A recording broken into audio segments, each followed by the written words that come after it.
오예, 한국 간다? 한국에 가는 게 왜 좋아? 난 오래전부터 한국 가보고 싶었어. 너무 궁금했거든. 한국이 왜 궁금해?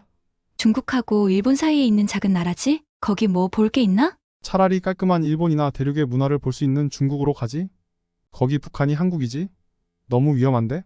기대하고 가지 마, 실망할 거야. 출장은 제가 가게 되어 제가 좋다고 하는데 다들 한마디씩 하네요. 직장 생활을 하다 보면 해외 출장을 가게 되는 경우가 있죠. 모두가 한 번쯤은 가보고 싶지만 누구나 갈 수 없는 기회이기에 더 가고 싶은 것 같습니다. 전 베를린에 있는 의료기기를 개발하는 회사에 다니고 있는데요. 저희 회사가 이번에 한국으로 기술협약을 맺게 되었습니다. 단순히 기술협약에서 그치는 것이 아니라 한국의 지점을 열게 되어 최소 6개월은 근무를 해야 하는 상황입니다. 하지만 초창기 회사를 운영해야 하고 낯선 이국 땅에서의 생활을 해야 하기 때문에 선뜻 지원하는 사람이 없었는데요. 아마 일본이나 중국 등 잘 알려진 아시아 국가라면 또 달랐을 수 있죠. 하지만 한국 지사 발령이라고 알려질 때 다른 사람들과 달리 전 너무 신나고 설렜습니다. 제가 살고 있는 베를린은 자유와 문화의 도시로 불릴 만큼 다양한 문화를 느낄 수 있는데요. 사실 전 오래전부터 한국에 가고 싶었거든요. 바로 한국 문화가 궁금했기 때문입니다. 몇 년 전부터 드라마가 유행한 건 다들 알고 계실 거예요. 독일도 마찬가지로 K-팝 열풍이 불었답니다. 저는 K-팝을 좋아하는 친구를 따라서 뮤직뱅크 방송을 보고 드라마를 함께 보며 한국에 대해 관심이 생기기 시작했습니다. 제 친구는 K-팝에 맞춰 춤을 추는 것을 너무 좋아해서 주말에는 베를린 광장에 나가 함께 춤을 추기도 해요. K-팝을 좋아하는 친구들이 모여서 함께 춤을 추는 것인데요. 같이 모여서 K-팝 노래를 듣고 춤을 추며 즐거운 시간을 보내는 것을 너무 좋아했습니다. 미국에서 열풍이 일어나며 그 기사를 독일에 많이 알리게 되었고 한국에 대해 관심이 생긴 사람들도 주변에 많아졌습니다. K-팝 콘서트가 되면 독일뿐만 아니라 주변국에서도 오기도 할 만큼 K-팝은 엄청나게 큰 인기를 끌고 있죠. 음악은 그 나라의 문화를 담고 있다고 생각하는데 이런 노래와 춤을 만들어 내는 나라라니 언젠가 한국에 꼭 가보고 싶다고 생각하고 있었는데 이렇게 회사 일로 좋은 기회가 생긴 거죠. 전 한국에 가면 꼭 먹고 싶은 음식이 몇 가지 있었습니다. 지금도 여전히 K-팝을 좋아해 유튜브를 보는데 아이돌이 먹는 음식들을 직접 먹어보고 싶다는 생각이 들어서예요. 제가 먹어보고 싶은 건 짜장면, 삼겹살 등 너무 많았습니다. 제가 한국에 가서 일정이 빠듯하다고 밤늦은 시간이 되기 전에 다 하려면 일정이 바쁘다고 했더니 한국은 치안이 좋아서 밤늦게까지도 술을 마셔도 되고 그런 음주 문화가 또 하나의 문화라고 했습니다. 그렇게 한국에서의 시간을 기대하며 지냈고 드디어 한국에 도착했습니다. 같이 가게 된 엠마와 전 한국에 도착하자마자 눈이 휘둥그레졌습니다. 한국의 공항은 무척 인상 깊었습니다. 수화물 나오는 속도와 입국 속도가 빠른 것은 익히 들어 알고 있었는데요. 막상 제가 체험해보니 정말 달랐습니다. 예전에 일본을 여행할 때 입국에만 2시간이 소요되었었는데 30분도 채 되지 않는 입국 심사 시간에 놀랐습니다. 장시간 지낼 거라 짐이 꽤 무거웠는데요. 그때 발견한 게 바로 공항에서 짐을 옮겨주는 에어포터 로봇이었습니다. 무거운 짐을 원하는 위치까지 옮겨주는 스마트한 로봇이었습니다. 뭐든지 앞서가는 미래지향적인 느낌이라고 할까요? 앞으로의 한국 여행이 더 기대되는 순간이었습니다. 회사 가까이 삼성동으로 숙소를 정했고 공항철도를 이용하여 이동하였습니다. 공항철도로 향하는 안내 표지판이 곳곳에 있어 어렵지 않게 찾을 수 있었는데요. 마치 보물찾기 하는 미로를 지나는 기분이었습니다. 한국의 지하철은 스크린도어라는 장치가 되어 있더군요. 공항에서 보았던 로봇도 센서가 있어서 주변의 장애물을 잘 피해서 가던데 스크린도어도 지하철이 안전하게 정차한 후 자동으로 문이 열리게 되어 있었습니다. 발달된 기술이 생활 곳곳에 접목된 것을 보니 신기했습니다. 제가 일하는 분야도 의료기기 부분이라 첨단 기술의 발전에 밀접해 있다고 할 수 있는데요. 한국은 어느 한 분야가 아니라 사회 전반적으로 기술의 발달이 느껴지는 분위기였습니다. 지하철 내부도 굉장히 쾌적하고 좋더군요. 제가 지하철 노선을 보고 있는데 여행 중인 한 외국인이 말을 걸어왔습니다. 미국에서 온 여행객이었는데요. 본인은 한국의 지하철에 매번 놀란다고 하며 잠시 후 안내 방송이 나올 건데 잘 들어보라고 하셨습니다. 그러고 보니 다음 정차역이 어딘지 글자로도 안내해주고 방송도 해주었습니다. 그리고 화살표를 통해 어느 문이 열리는지도 알려주었습니다. 저처럼 처음 한국을 여행하거나 한국인 중에서도 초행길인 사람들에게는 정말 유용할 것 같았습니다. 그러면서 본인은 한국을 너무 좋아해서 한국으로 여행을 1년에 한 번씩은 오고 있다며 한국하면 사람들이 불고기, 김치를 많이 이야기하는데 감자탕을 꼭 먹어보라고 하더군요. 전 이름도 생소한 감자탕이 웬 말이지 하고 흘려들었습니다. 어느덧 숙소에 도착해서 짐을 풀고 바로 강남역으로 향했습니다. 한국은 치안이 잘 되어 있는 편이라 일이 끝난 밤에 술을 마시는데 하나의 문화로 자리 잡아 독특한 음주 문화가 있다고 들었는데요. 특히 금요일은 불금이라고 불리며 다음날 출근 걱정이 없어 늦게까지 마음 편히 술을 마신다고 하네요. 택시를 타고 이동하려고 했는데 택시가 잘 안 보이더군요. 호텔에서 먼 거리는 아니라 버스를 타려고 버스 정류장으로 향했습니다. 버스 정류장에서 보니 우리가 타려는 버스가 5분 후 도착한다고 하더군요. 겨울에 버스를 기다려본 사람이라면 누구나 공감하실 거예요. 기다리는 5분이 1시간같이 길게 느껴진다는 것을요. 잠시라도 앉아서 기다릴까 하고 의자에 앉았다가 깜짝 놀라고 말았습니다. 아니 이게 무슨 일이죠? 늦은 저녁이 되어 쌀쌀한 겨울 날씨에 몸이 꽁꽁 얼어 있었는데 버스 정류장의 의자에 앉자 몸이 녹는 것 같았습니다. 따뜻한 버스 정류장 의자라니 제가 너무 놀라하니 곁에 있던 한 대학생이 온돌의자라고 이야기해 주더군요. 추운 겨울 버스를 이용하는 사람들을 위해 설치했다고 하는데요. 겉으로 보기에 여느 의자와 다를 바 없었습니다. 저는 무슨 원리인지 궁금해 여기저기 살피기 시작했습니다. 뒤쪽에는 전기를 이용하는지 전선이 연결되어 있고 살펴보니 온도계도 있었는데요. 호기심 많은 엠마가 앉자 온도가 올라가는 게 보였습니다. 한번 앉으니 이런 천국이 없었습니다. 엉덩이만 따뜻해지는 게 아니라 온몸이 온기로 충전되는 것 같았습니다. 나중에 궁금해서 유튜브에 검색해보니 탄소 나노 소재를 사용해서 골고루 따뜻해지고 강화 유리로 되어 있어 안정성도 높더군요. 시민들을 위한 온돌의자라니 기발한 아이디어와 배려의 문화가 느껴졌습니다. 한국 사람들은 불금에 삼겹살과 소주를 먹는다는 유튜브 방송을 보고 정말 먹어보고 싶었거든요. 삼겹살집에 도착하자 이미 테이블마다 삼삼오오 모여 술잔을 기울이는 사람들이 보였습니다. 고소한 고기 냄새와 정겨운 이야기, 소리의 분위기가 너무 좋았습니다. 사장님, 여기 삼겹살이요. 삼겹살이라는 발음이 너무 어려웠지만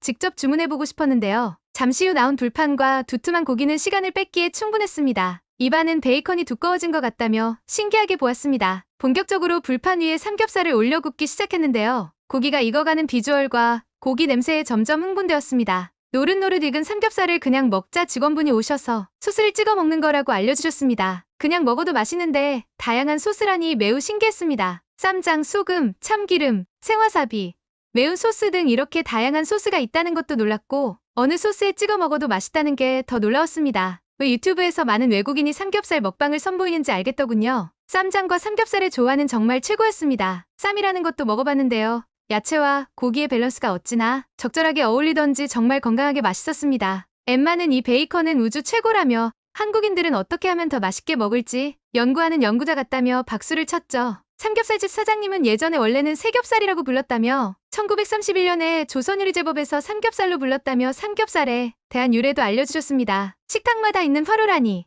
직화구이를 이렇게 식당에서 맛보는 게 정말 신기했습니다. 삼겹살과 같이 먹는 소주는 정말 먹어본 사람만 아는 그 맛이더군요. 위스키나 보드카보다 맛이 강하지 않아서 더 좋더라고요. 저희가 너무 즐겁게 먹고 있어서인지 옆자리에 있던 대학생들이 한국에 온 걸 환영한다며 술 한 잔을 건넸습니다. 소맥이라고 이야기하며 건네주는 술에 한번 먹어보았는데요. 분명 소주를 넣었다고 했는데 소주처럼 강렬하지는 않았지만 시원하고 맛있었습니다. 이건 또 무슨 신세계인가요? 옆에 있던 여자친구는 스프라이트를 넣은 거라며 스프라이트와 소주를 섞은 걸 권하더군요. 단맛이 더해진 소주도 먹기에 좋았습니다. 소주는 가격도 착하고 다른 것과 섞어 먹기도 좋고 기분 좋게 취하게 해주는 마법의 술 같았습니다. 그렇게 저희는 늦은 시간까지 소주와 삼겹살을 즐겼고 그날 저는 신세계를 맛보았습니다. 기름진 삼겹살을 먹고 난 후 깔끔한 소주로 입가심을 해주니 저는 평소에도 잘 먹던 술을 더욱 많이 먹게 되었고 이렇게 삼겹살과 소주로 즐거운 시간을 보내고 숙소로 돌아왔습니다. 다음 날 아침 한국의 해장 음식이 궁금해졌습니다. 호텔 직원분에게 묻자 친절하게 이야기해 주시더군요. 각자 해장하는 방법은 많이 다르고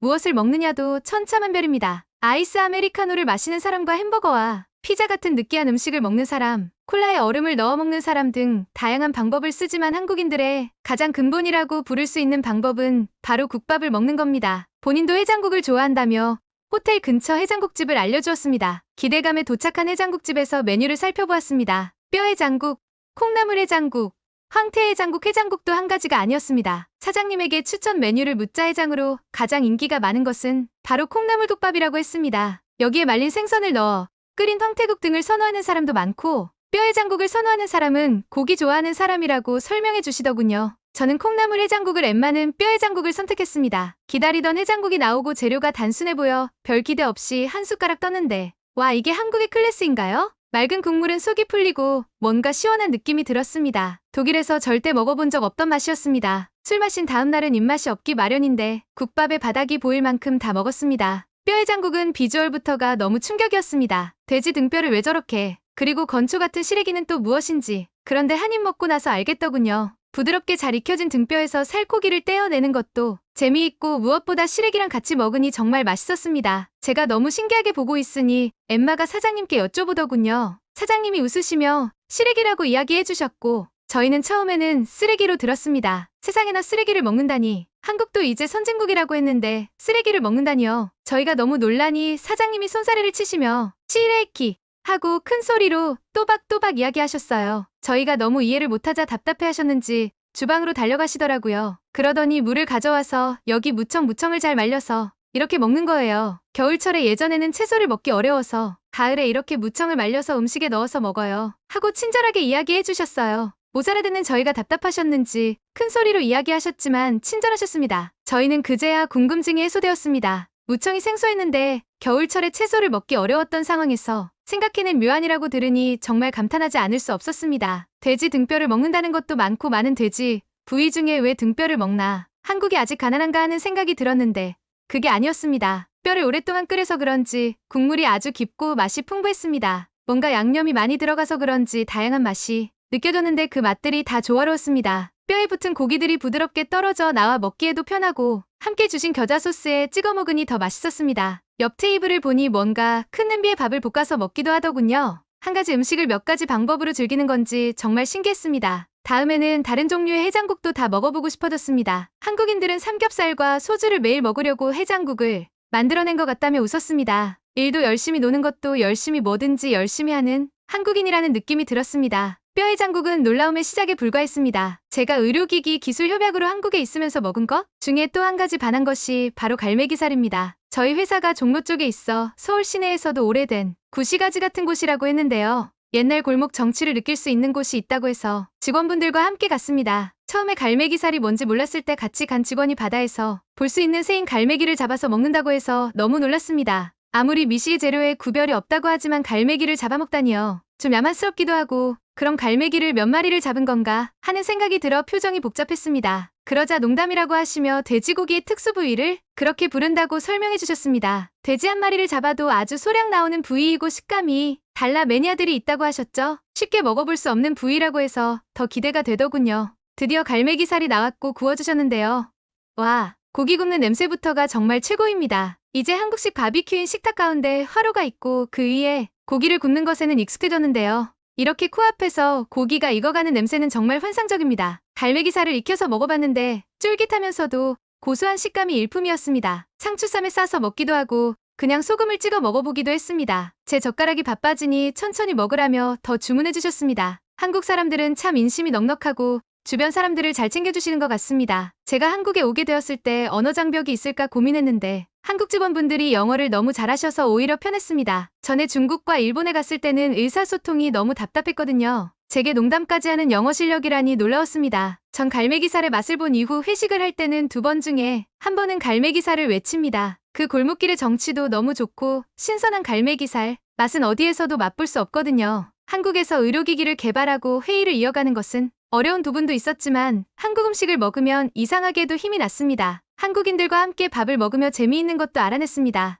요즘은 조금 다르다고 하지만 남자 직원들은 제육볶음과 돈가스와 국밥을 돌아가면서 많이 먹더군요. 회사 근처의 맛집들을 다 다녀보았는지 언제 가야 줄을 서지 않는지 맛있는 반찬을 선점할 수 있는지도 알고 있었습니다. 힘든 회사 생활에서 함께 밥을 먹는 시간들을 즐겁게 보내는 것 같았습니다. 항상 밥 먹을 때 먼저 물어봐 주시고 같이 먹자고 해주시는 게 처음에는 매번 늘 같이 가야 하나 하는 생각도 하긴 했는데요. 이게 한국인의 정이고 같이 맛있는 거 먹으며 이야기 나누면서 소통하는 시간이 참 좋더라고요. 왜 한국인들이 밥 먹자라는 말을 많이 하는지도 이해가 되었습니다. 한국에서의 일도 일이지만 한국 음식을 먹으며 나누었던 이야기들을 통해 한국인들의 따뜻한 마음과 정을 느낄 수 있었습니다. 살아온 환경이 문화가 다르다고 하지만 진심으로 사람을 마음으로 챙기고 위하는 건 어디에서나 진심으로 통하기 때문입니다. 다음에 다시 한국에 올 일이 있다면 저는 꼭 자원해서 오고 싶습니다. 일이 아니더라도 나중에 사랑하는 사람이 생기면 한국에 같이 오고 싶습니다. 맛있는 음식을 보면 사랑하는 사람이 생각난다고 하잖아요. 같이 맛있는 음식을 먹고 좋은 경험을 하며 관계가 더 깊어지고요. 그러기에는 한국이 딱 적격인 것 같습니다. 다음에 제 연인과 함께 다시 한국으로 갈 날이 빨리 돌아왔으면 합니다. 오늘의 이야기는 여기까지입니다. 시청자 여러분들 추운 날씨에 건강 조심하시길 바랍니다. 응원이나 남기고 싶은 말이 있으시면 댓글로 남겨주세요. 지금까지 한국에 관한 감동적인 사연을 소개해드리는 감동극장이었습니다. 구독과 좋아요를 눌러주시면 영상 제작에 큰 힘이 됩니다. 감동적인 사연을 주변 사람들에게 공유하고 함께 이야기 나눠보세요. 끝까지 시청해주셔서 감사합니다. 더욱더 좋은 영상으로 찾아뵙겠습니다.